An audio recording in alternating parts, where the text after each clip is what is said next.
नमस्कार दोस्तों, helpful channel में आप सभी का स्वागत है। दोस्तों आज का टॉपिक है कि विदेश जाने का। जी दोस्तों, विदेश आप किस महादशा में जाएंगे और विदेश में आप वहाँ पे परमानेंट सेटल हो पाएंगे या नहीं, या विदेश में जॉब कर पाएंगे या नहीं। तो आज हम जानेंगे अपनी कुंडली से कि आप अपनी कुंडली से कैसे जान सकते हैं कि विदेश जाने किस महादशा में आप विदेश जा सकते हैं, और मैं उसको न्यूमरोलॉजी के तौर पे भी आपको बताऊंगा। चैनल को जरूर सब्सक्राइब कर दीजिए, चैनल के नीचे रेड बटन है क्लिक कर दीजिए, बगल में रिंग बेल है प्रेस कर दीजिए, नई वीडियो अपलोड होने पर नोटिफिकेशन के रूप में मिल जाए। समस्या हो मेल कर दीजिएगा nitin549@gmail.com पर। डिस्क्रिप्शन में मेल ID है। लोशो क्लासेस स्टार्ट है, वैदिक के फिलहाल किताब, टैरो, पामस्त्री, वास्तु, मैच के प्रेडिक्शन क्लासेस स्टार्ट से नोट्स भी उपलब्ध है। चलते टॉपिक की तरफ कि कुंडली आप जाने कि अपनी कुंडली से किस महादशा में आप विदेश जाएंगे और वहाँ पे जॉब करेंगे या नहीं, या सेटलमेंट हो पाएंगे कि नहीं। ठीक है, तो दोस्तों यहाँ पे मैंने एक आपको अपनी कुंडली आप देख लीजिए, वहाँ पे लग्न कुंडली जहाँ पे मैंने लग्न लिखा है, ये आपके कुंडली का पहला घर होता है जहाँ पे लग्न का, और इसमें आपकी कुंडली में 1 से लेकर 12 नंबर तक की कोई भी राशि लिखी हो सकती है। ठीक है, तो आपको अब ये पता करना है कि किस महादशा में आप विदेश जाएंगे, अगर आपके में विदेश योग है या नहीं, सबसे पहले ये चेक करेंगे। ठीक है, तो विदेश योग चेक करने के लिए सबसे पहले आप ये देखो कि आपका जो लग्न का स्वामी है वो अगर कुंडली के चतुर्थ भाव, सप्तम भाव या नवम भाव या एकादश भाव में या द्वादश भाव में हो, तो आप ऐसे व्यक्तियों को विदेश जाने में संभावना काफ़ी रहती है और ये लोग विदेश जा सकते हैं और विदेश में सेटल हो सकते हैं नौकरी के सिलसिले में। ठीक है, अगर आप ध्यान से सुन लीजिए, लग्न का स्वामी चतुर्थ भाव, सप्तम भाव, दसम भाव, नवम भाव, एकादश और द्वादश में भी अगर बैठा हो तो आपके विदेश जाने के योग परमानेंट हैं कि होंगे। ठीक है, दूसरी कंडीशन ये होती है कि अगर आपका लग्न का स्वामी पंचम भाव, नवम भाव, द्वादश में हो तो भी आपका विदेश जाने का योग बनता है। ठीक,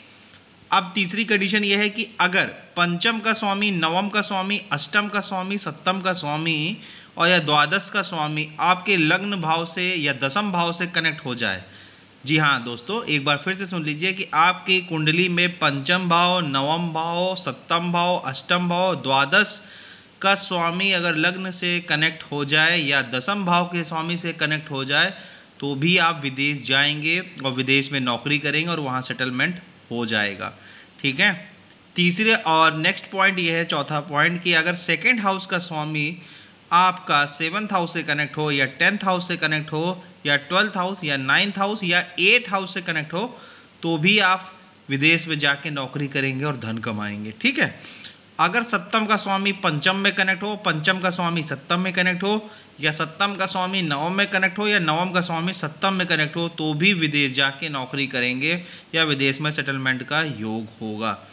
या अब एक नेक्स्ट कंडीशन और आपको ये देख लीजिए कि षष्ठ भाव का स्वामी अष्टम में बैठा हुआ हो, अष्टम भाव का स्वामी षष्ठ में बैठा हो, या फिर अष्टम का स्वामी दसम भाव में बैठा हो और दसम का स्वामी अष्टम में बैठा हो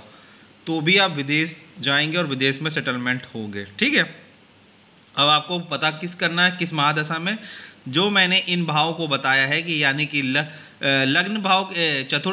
लग्न भाव का स्वामी की यानी दशा चले, या चतुर्थ भाव या सप्तम भाव, दसम भाव या द्वादश भाव या नवम भाव या अष्टम भाव या पंचम भाव या सेकंड हाउस के स्वामी के भाव की दशा चले तो आप विदेश जा सकते हैं और विदेश जाने के योग होंगे।